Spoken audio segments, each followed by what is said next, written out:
Hello everyone, I am Vikram. आज हम बनाएंगे विंटर सीजन स्पेशल घी चाय। तो चलिए शुरू करते हैं। सबसे पहले पैन को गर्म करेंगे।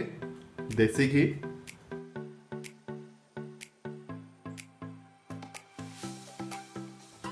ये है मिल्क, अच्छे से बॉईल करेंगे। उसको हम लो फ्लेम में बॉईल करेंगे।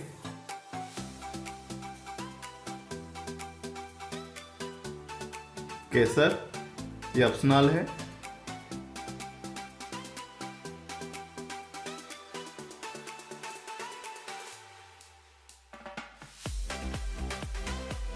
इलायची पाउडर, शुगर,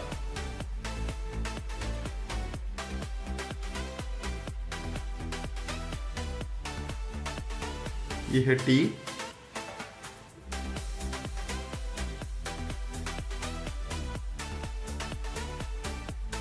उसको हम धीरे धीरे बॉईल करेंगे।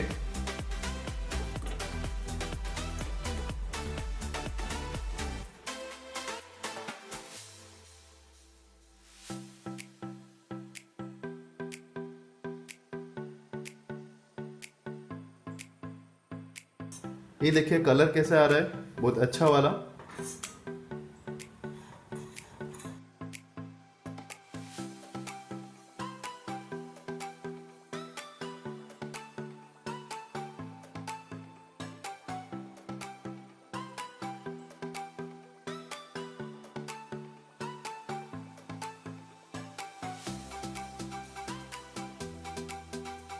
आज का रेसिपी अच्छा लगा तो प्लीज मेरे चैनल को सब्सक्राइब कीजिए, शेयर कीजिए, लाइक कीजिए और कमेंट कीजिए। जो बेल आइकन है उसको क्लिक कीजिए। Thank you. जय जगन्नाथ।